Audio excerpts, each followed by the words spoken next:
Hello everyone. आज मैं आपके साथ डिस्कस करने जा रही हूँ ऑर्गेनाइजेशनल बिहेवियर का एक और टॉपिक। और आज का हमारा टॉपिक है process of behaviour and it's models. इस वीडियो के अंदर मैं आपके साथ डिस्कस करूंगी कि ह्यूमन बिहेवियर के कौन से दो मॉडल्स हैं जिनकी मदद से हम इंडिविजुअल बिहेवियर का सारा जो सिस्टमैटिक प्रोसेस है, एक जो तरीका है, वो समझ पाएंगे। तो आइए स्टार्ट करते हैं आज की वीडियो। सबसे पहला मॉडल जो है उसका नाम है SR मॉडल। जैसे कि आप स्लाइड में देख सकते हैं, इसमें H स्टैंड्स फॉर स्टिमुलस, जो कि इनपुट का काम करेगा। उसका इफेक्ट जा रहा है ऑर्गेनिज्म की तरफ। आगे उसका इफेक्ट जा रहा है रिस्पॉन्स, जो कि हमारा आउटपुट होगा। अब एक एक करके इन्हें हम समझेंगे। पहला है स्टिमुलस। स्टिमुलस का मतलब होता है जो एक्सटर्नल इन्वायरमेंट से हमें चीजें आके इफेक्ट करेंगी। स्टिमुलस कुछ भी हो सकता है, जैसे हीट भी हो सकती है, लाइट हो सकती है, या कोई भी ऐसी इंफॉर्मेशन हो सकती है जिसका मेरे ऊपर असर पड़ सकता है। तो ये जो स्टिमुलस है ये सीधा असर डालेगा एक ऑर्गेनिज्म यानी एक पर्सन के ऊपर। अब हम एक एग्जाम्पल से समझेंगे। मान लीजिए मैं ऑफिस में काम कर रही हूँ। काम करते करते जिस सॉफ्टवेयर पर काम कर रही हूँ वो बार बार हैंग होता जा रहा है। 3 बार 4 बार जब वो हैंग हो जाएगा तो मेरा फ्रस्ट्रेशन लेवल बढ़ेगा, जिससे मेरा जो रिस्पॉन्स है वो नेगेटिव होता जाएगा। तो ये तो नेगेटिव स्टिमुलस की बात हुई। फिर अगर ऑफिस में हम काम कर रहे हैं, मैं जब आती हूँ ऑफिस में तो बॉस बहुत अच्छे से ग्रीट करते हैं या मुझे कोई जॉब के रिलेटेड पॉजिटिव इंफॉर्मेशन देते हैं, उसका इम्पैक्ट भी मेरे बिहेवियर के ऊपर पड़ेगा। तो स्टिमुलस का मतलब होता है बाहर की इन्वायरमेंट का कोई भी ऐसा एक्शन, कोई भी ऐसी चीज जिसका असर मेरे बिहेवियर के ऊपर पड़ेगा। तो वो जब बिहेवियर के ऊपर उसका फर्क आएगा तो उसी हिसाब से मेरा जो रिस्पॉन्स होगा, that is known as output. तो इस मॉडल के अंदर यहाँ पर दो चीजों को स्टडी किया गया। पहला था स्टिमुलस, जो कि हमें एक्सटर्नल एनवायरनमेंट से मिल रहा है, और दूसरा है आर यानी कि रिस्पॉन्स। स्टिमुलस मिलने से जो मेरे दिमाग के ऊपर, मेरी फीलिंग्स के ऊपर असर आ रहा है, उसके हिसाब से ही मेरा रिस्पॉन्स या तो पॉजिटिव होगा या तो नेगेटिव होगा। अब इस मॉडल के अंदर कुछ assumptions भी ली गई हैं। ये दो assumptions हैं, देखिए स्लाइड में लिखा है। फर्स्ट assumption है इंटरनल फीलिंग। इंटरनल फीलिंग जो आपके मन के अंदर बातें चल रही हैं, इसका बहुत ही गहरा रिश्ता जो है वो मोटिवेशनल फैक्टर्स के साथ है। हर एक ऑर्गेनाइजेशन के अंदर इस तरह से फैक्टर्स को डिजाइन किया जाता है कि जो एम्प्लॉयज हैं उनका मोटिवेशन लेवल बढ़े।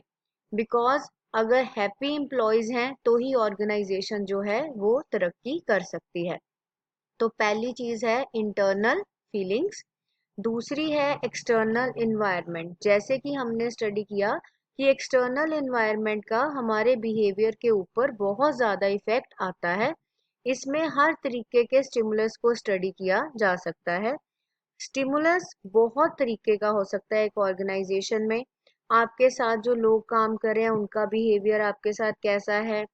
फिजिकल फैक्टर्स जैसे कि हीट, लाइट, वेंटिलेशन, ऐसे के फैक्टर्स कैसे हैं ऑर्गेनाइजेशन में, तो ये हैं सारे एक्सटर्नल इन्वायरमेंट के फैक्टर्स।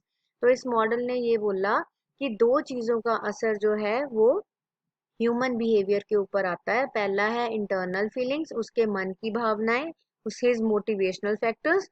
और दूसरा है एक्सटर्नल इन्वायरमेंट, जो बाहर की इन्वायरमेंट के जो फैक्टर्स हैं जो मेरे ऊपर इफेक्ट डाल रहे हैं एज स्टिमुलस। कई बुक्स में स्टिमुलाई भी लिखा गया है। स्टिमुलस के प्लूरल को जब एक से ज्यादा फैक्टर्स होते हैं तो उसको स्टिमुलाई बोला जाता है। तो इस जो पहला मॉडल हमने पढ़ा एसआर मॉडल, उसके कई ड्रॉबैक्स थे। जैसे उस मॉडल के अंदर एक पर्सन को बहुत ज़्यादा इम्पोर्टेंस नहीं दी गई, उसको ज़्यादा स्टडी नहीं किया गया, और साथ ही साथ कंप्लीट पिक्चर भी नहीं मिली कि पर्सन जो है एक पर्टिकुलर सिचुएशन में कैसे बिहेव करता है, अपना कौन सा बिहेवियर आगे रखता है। तो इस कारण से एक नया मॉडल डिवेलप किया गया जो कि उससे काफ़ी ज़्यादा इंक्लूसिव, उसमें फैक्टर्स और ज़्यादा डाले गए। दूसरा मॉडल आप स्लाइड में देख सकते हैं, दैट इज SOBA मॉडल। अब ये मॉडल है क्या? S stands for stimulus, O stands for organism, B stands for behavior and then A stands for accomplishment. अब एक एक करके हम इन सबको समझेंगे. जैसे पहला है स्टिमुलस. स्टिमुलस मैंने पिछले मॉडल के अंदर भी आपको बताया कि स्टिमुलस के अंदर वो सारे फैक्टर्स आ जाते हैं जो एक्सटर्नल एनवायरनमेंट में से होते हैं और हमारे बिहेवियर के ऊपर किसी ना किसी तरीके से इम्पैक्ट डालते हैं. तो इसके बाद ओ है ऑर्गेनिज्म. ऑर्गेनिज्म के अंदर आएगा एक पर्सन. उसके अंदर कैसे स्किल्स हैं, उसका वैल्यू सिस्टम कैसा है. जिस तरह से एक इंसान की अपब्रिंगिंग होगी, एजुकेशन होगी, जिस तरीके की वैल्यूज उसको सिखाई जाएंगी वो हमेशा ही उसके अंदर इनबिल्ट रहती हैं. स्किल्स कैन इनहेंस, लेकिन जो वैल्यू सिस्टम है वो स्टार्टिंग से ही हमारे अंदर हमारे पेरेंट्स जो हैं वो डाल देते हैं. तो जो ऑर्गेनिज्म है इसके अंदर इस सारे को स्टडी किया जाता है. Then B is behaviour. Behaviour के अंदर जब आप चार्ट में पढ़ते हैं तो मैंने दो तरीके का बिहेवियर लिखा है, overt and covert. Overt behaviour का मतलब होता है वो बिहेवियर जो हम दूसरों को शो करते हैं. जैसे मान लो गुस्सा शो कर दिया या जो भी इमोशन आप किसी को शो कर रहे हो. कोवर्ट होता है वो बिहेवियर जो मैं दूसरे को शो नहीं करती, जो मेरे मन के अंदर ही बातें चल रही हैं, मैं दूसरे को वो नहीं बताना चाहती. तो इस मॉडल के अंदर बिहेवियर में ओवर्ट और कोवर्ट बिहेवियर दोनों को इंक्लूड किया गया है. फिर आ जाता है ए, दैट इज अकम्प्लिशमेंट. अकम्प्लिशमेंट का मतलब होता है जो चीजें हमने अचीव कर ली या कोई ऐसे कंसीक्वेंसेस, कोई ऐसी सिचुएशंस जो मुझे फेस करनी पड़ गई. तो इस मॉडल के अंदर ये बोला गया कि जब अकम्प्लिश हम कुछ कर लेते हैं, ये एज्यूम किया गया है कि जब हम एक चीज को अकम्प्लिश कर लेते हैं तो सब्सिक्वेंट कंडीशन, नई नई कंडीशंस हमारे आगे आ जाती हैं और वो मेरे बिहेवियर को दोबारा से बदल देती हैं. जैसे मान लीजिए आपने अकम्प्लिश कर लिया, आपको प्रमोशन मिल गया, तो प्रमोशन मिलने के बाद आपका जो बिहेवियर है वो बदलेगा. तो जो सब्सिक्वेंट बिहेवियर वर्ड लिखा है इसका मतलब है नए तरह का बिहेवियर आ जाना. तो जैसे जैसे आप अकम्प्लिश करते हैं कुछ, उसके बाद आपका बिहेवियर बदल जाता है. कुछ भी तरीके का चेंज बिहेवियर में आएगा ही आएगा. तो इस तरीके से इस मॉडल के अंदर चार चीजों को स्टडी किया गया और पहले मॉडल के कंपैरिजन में चीजों को और ज्यादा डिटेल में डिस्कस किया गया. तो अकम्प्लिशमेंट में से फीडबैक दोबारा निकलेगा और वो स्टिमुलस बन के हमारे बिहेवियर को दोबारा चेंज कर देगा. सो इस तरीके से ये जो मॉडल है ये भी एक प्रोसेस की तरह चलता ही जाएगा. तो ये जो दोनों मॉडल्स हैं ये एक इंडिविजुअल के बिहेवियर के ऊपर एक सिस्टमैटिक तरीके से नॉलेज आपको देंगे अगर आप कभी भी ह्यूमन बिहेवियर को पढ़ना चाहेंगे. अब इस मॉडल की कुछ इम्प्लीकेशंस हैं.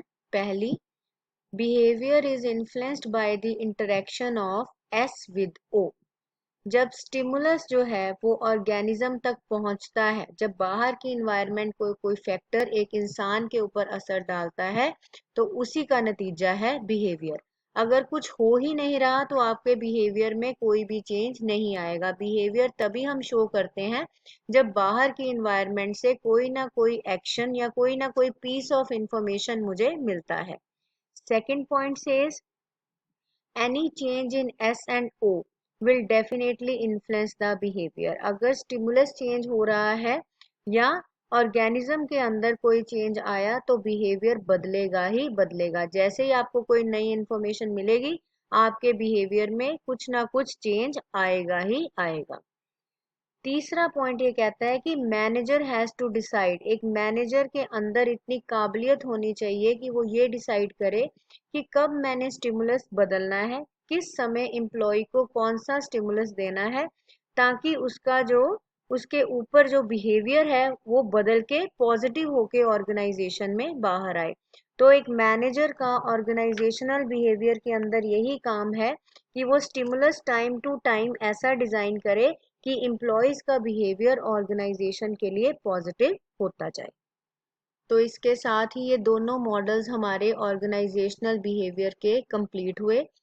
इस वीडियो के अंदर आपको क्लैरिटी मिल गई कि जो ह्यूमन बिहेवियर है उसके साथ स्टिमुलस का बहुत ही गहरा रिश्ता है। बाहर की इन्वायरमेंट में से कोई भी चीज जब उसके बिहेवियर के ऊपर आती है तो बिहेवियर किसी ना किसी तरीके से पॉजिटिव या नेगेटिव होके बाहर आता ही आता है।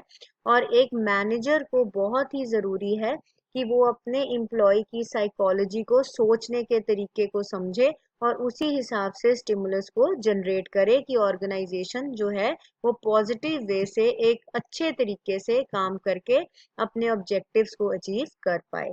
So thank you everyone. Let's hope कि आज का टॉपिक जो है वो आपको अच्छे से क्लियर हो गया हो। Once again thank you.